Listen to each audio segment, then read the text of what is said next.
Yeah. Yeah? Okay. To start off, let's name some politicians. Griff, name a politician. Stephen Harper. Let's just get them flowing. Start naming them. Obama. Name a politician, come on. Ford. Bill Elizabeth Clinton. May. Ford. Okay. Buddy's my boy. Okay. Thanks, Sally. Within those responses that I just got, I only heard 2 female politicians.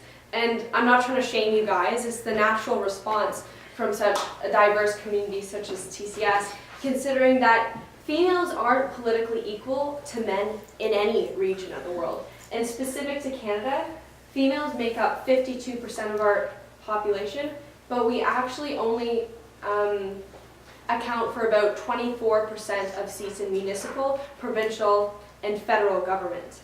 And out of Canada's 25 largest cities, only 4 of them have female mayors.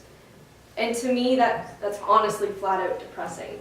Because society has accepted the notion of an alpha male since the beginning of time. And to relate that to Canada, out of our 22 prime ministers, only 1 of them has been a female, and that was in the 90s. Kim Campbell, she served for less than a year. And sort of when you reflect on that 25 years later, you kind of think that's Canada's message to send to the world saying, hey, gender equality in Canada, we've had a female prime minister, look how innovative we are. But politics is a boys' club, and for centuries it's left its mark on society as an oppressive structure. And we've grown as global citizens, as Canadians, and we can't possibly still think that men have the dominant brains, that men are more capable of making decisions than women are, which, needless to say, is just not true. And many people are looking for an easy response to why women aren't in politics. Women aren't ambitious enough. They're not interested, or they can't be bothered with the ugliness that often comes with politics.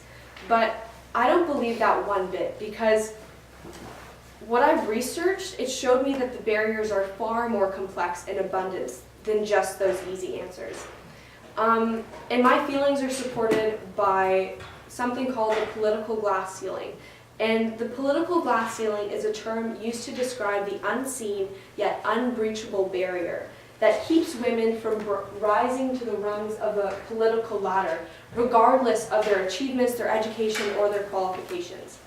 And when you think about it like that, the political glass ceiling is merely one of the final hurdles a woman has to jump over to get where she wants to get in politics. Because before this, her education and what people are telling her, like, you can be a politician or you can't be a politician, it plays a huge role in discouraging her away from male-dominated fields such as politics.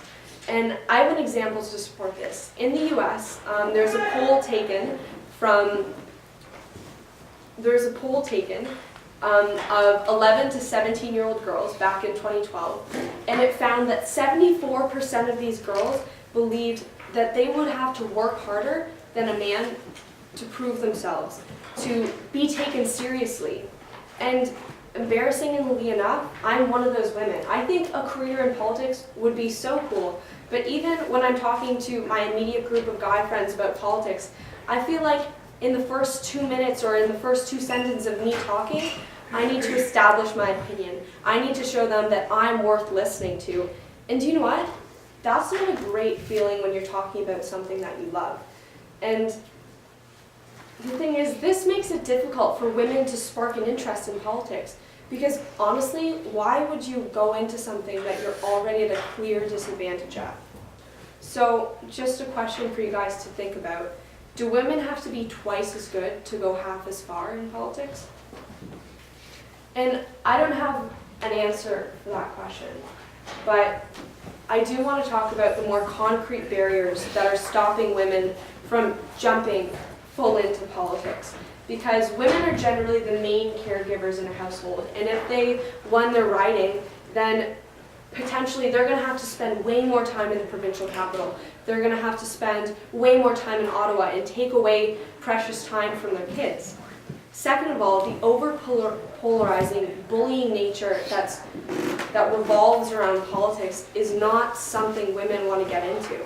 It's honestly, politics is just aggressive, and the media often focuses on how her hair is done, what she's wearing, if she's showing too much skin or not, opposed to the message that she's actually trying to say, the context, the ideals that she's standing up there, the reason why she's talking. So, and this causes critics of Canadian politics to really take a step back and think, are Canadians actually ready to have women in politics? Is our political realm even able to host more than 25% of seats in politics for women? And this is bizarre because Canadians value equality, and that completely contradicts our Charter and Rights and Freedoms, which highlights the idea of men and women being equal in our society. And despite these values that we all hold, women's representation in government is relatively low throughout the entire nation.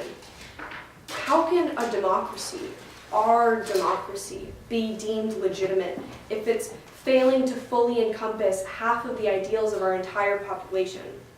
So, appreciating the fact that men and women naturally, we have different opinions, we have different perspectives, different ways of going about things.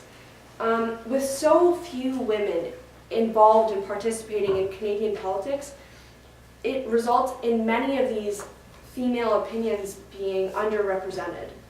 And as I said, Canadians value fairness and equality. So shouldn't our interpretation of democracy involve an equal partnership between both genders? Furthermore, yes, Canadians need women in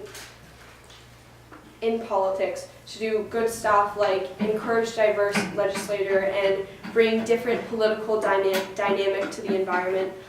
But I kind of want it on a more personal level. Speaking to the girls in the room, I'd assume that a lot of you, I'm not saying you do, but if you were to look up to a female politician, you'd look up to maybe Michelle Obama or Hillary Clinton. But I want a female politician to look up to. I want a female face in Canadian politics that I can truly support. A woman that's going to represent our diverse, beautiful population of Canadian women.